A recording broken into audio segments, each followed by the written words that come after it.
Hello, welcome everybody to another fantastic episode of Super Shares powered by Q. My name is Joe Marquez, Director of Academic Innovation for Q. And today I want to showcase for you one of the funnest things that I love to do, and that's how to annotate the internet.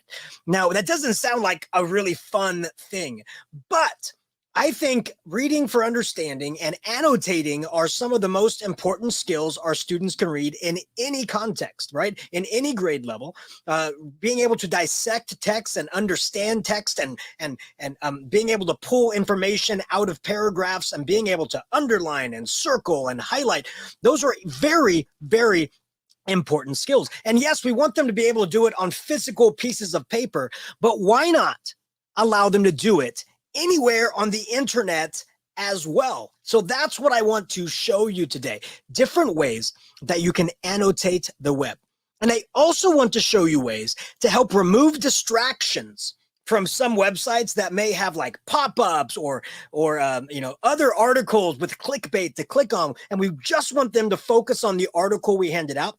Ways to just narrow down the text for what we want them to read.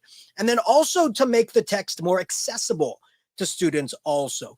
Being able to read it if you have a vision impairment, or maybe you have a student that is English is their second language, or they are emerging readers and they need a little help with the reading of the text. I want to show you some accessibility tools that allow you to do this. And we're going to be doing all of this off the internet. Now, I do want you to know that these are going to be Chrome extensions. So that means you will be needing to utilize the Chrome browser in order to be able to utilize these things. And I do have all of these extensions for you in a great wakelet that I've been curating for years and years on the best Chrome extensions for the education community.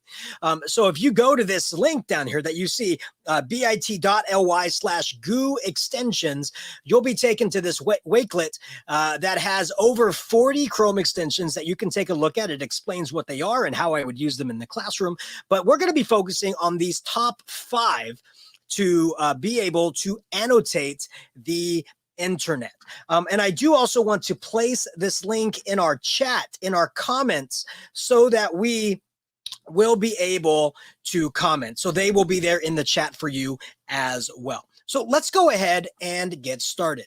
So let's say that we go to this website over here. This is nasa.gov. Now, nasa.gov does not have a lot of pop-ups and it does not have a lot of clickbait stories. But let's say that it did. Let's say that every time you scroll, a new pop-up appears right here.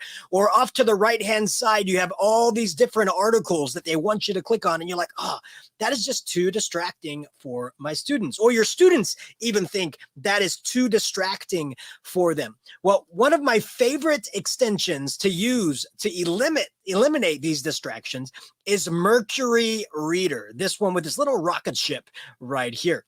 And so when I click on Mercury Reader in my browser, it takes away all the fluff, all the images that don't belong to the article, all the text that does not belong to the article, and it brings it into an easy to read article. Now, if all you want your students to do is read this, this helps them read that. Maybe you're looking to have this actually pulled off the internet and printed, and students have a physical copy they can highlight and annotate on top. You can do that as well. All you do is right click, select print, and then you would print this as a PDF. And then you would be able to print this, save it as a PDF, and then print it and hand it out to your students. And the great thing is that it tells you where the article came from, nasa.gov, and the author of this article and the date of this article, so that you have that historical context if you're going to reuse this year after year. Now, let's say that it's not that you want to print it, and the website you have them go to does not have a lot of pop-ups or clickbait. You just want them to interact with the text. Now, when we're interacting with the text, we're asking the question of,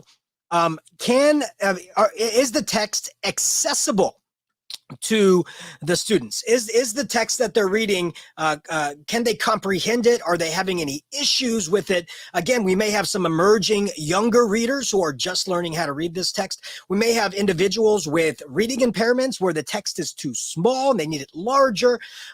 We may have students who are students that are just learning the English language, where English is a second language.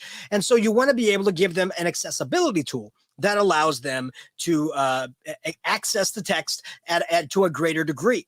That is why I love this Chrome extension called the Immersive Reader Chrome extension. Now, Immersive Reader is a Microsoft tool, but when you install this extension in your Chrome browser, you can utilize this tool on any website. And yes, it is true that Immersive Reader is installed on a lot of educational products, a lot of educational tools, and on a lot of websites, but it's not true that they're installed on all of them.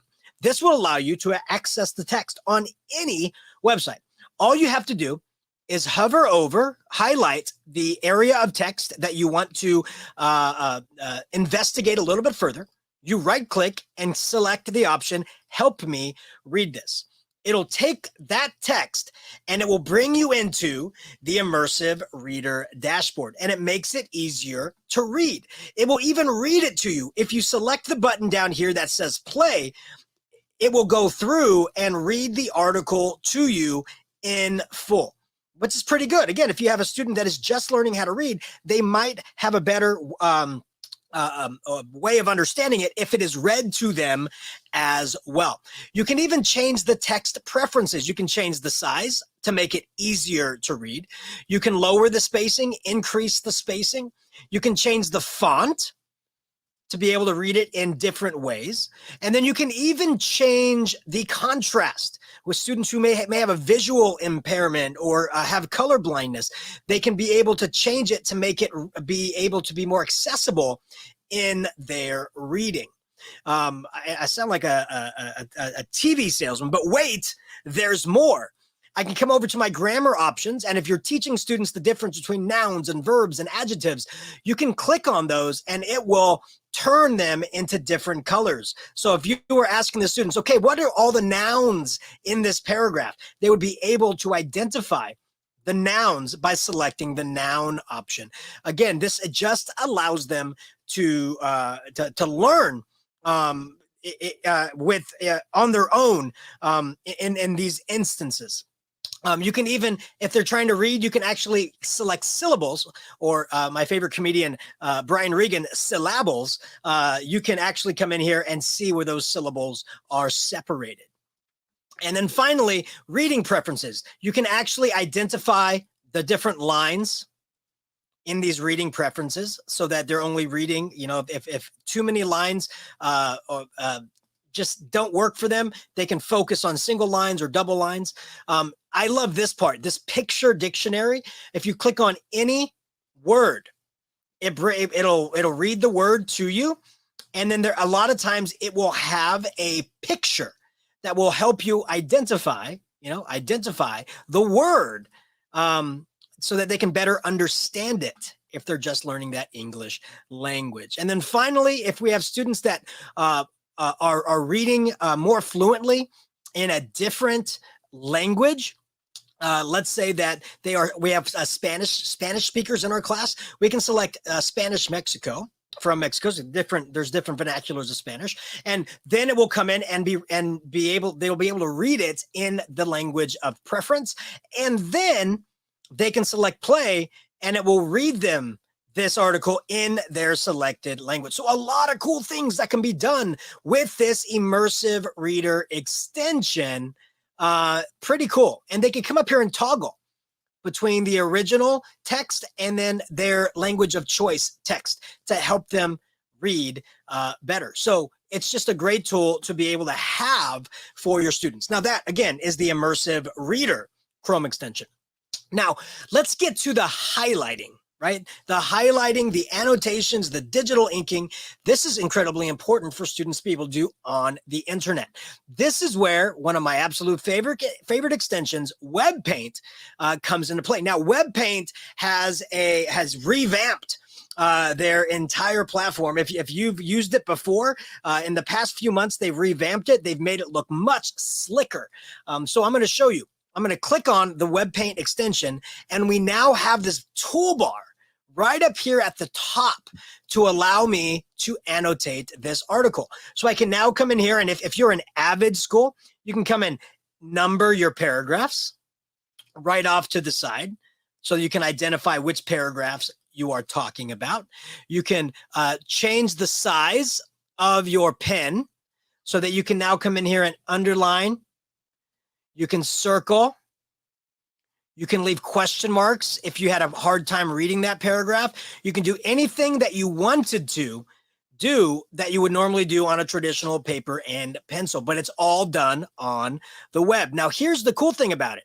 It is not static on your screen. It flows with the page. That's great. A lot of web tools, they are static, overlaid on top of the screen. This actually flows with the web page right here. You can add text off to the side to leave yourself little notes on that article right there.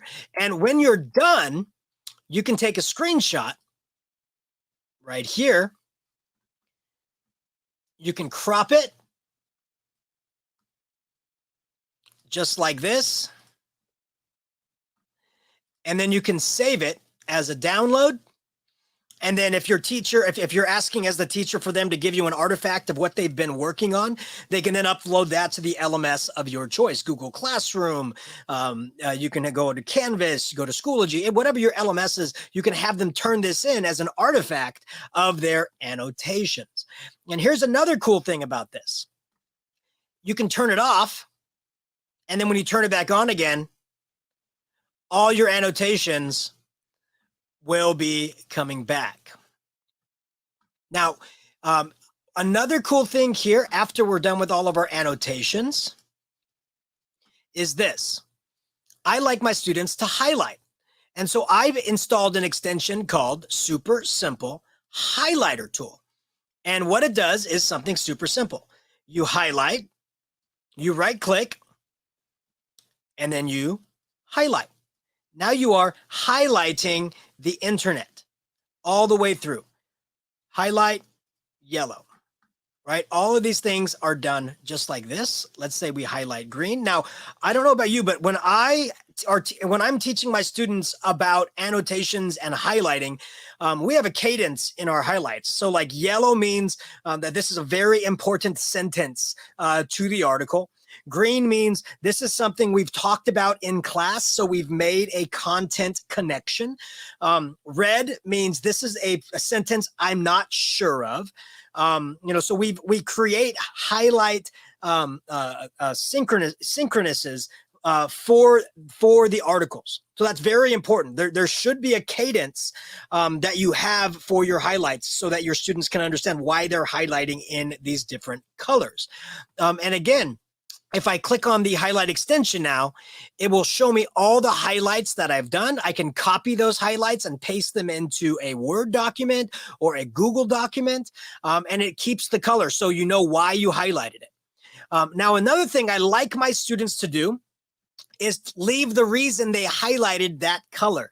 A lot of times I'll have my students do a reading and annotation of an article, but then come back later and we'll talk about it. Maybe the next day we'll actually talk about their highlights and what they've read. They may have forgotten why they highlighted it, yellow. They may have forgotten why they highlighted it green. And so I always have them come in here with this tool right here called Note Anywhere. Yellow because ... And so they have to come in here and say why they highlighted it that color. And so when we come back the next day, they will have the reason that they highlighted everything. Now, here's the cool thing. If you leave that page, and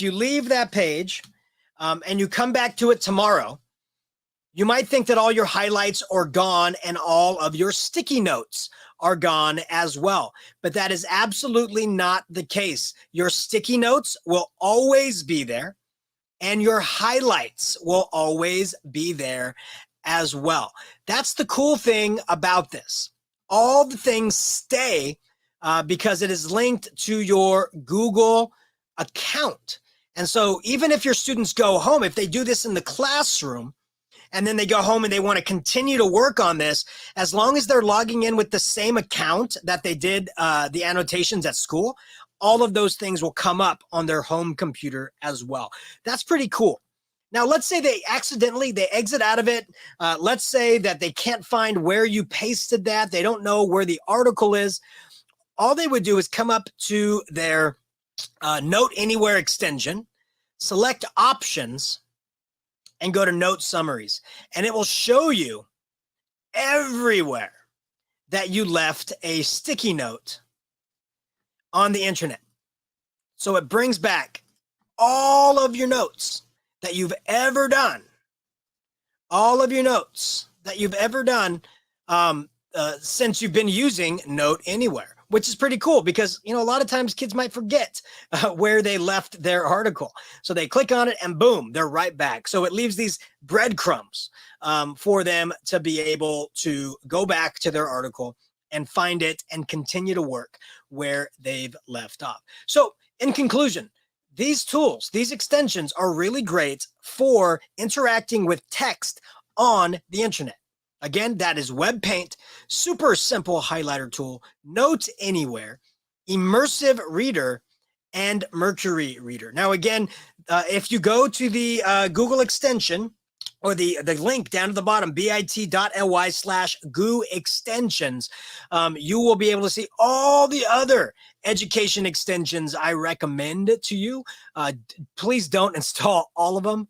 If you have too many extensions, they do tend to bog down your browsing experience. But definitely find the ones that would work for you and work for your students, and go to town with enjoying annotating the internet. Now, thank you so much for spending your time with me.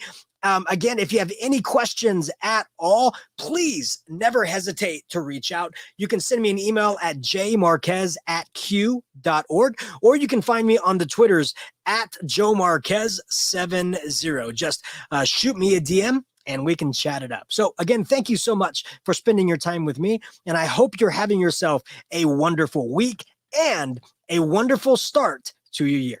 Have yourself a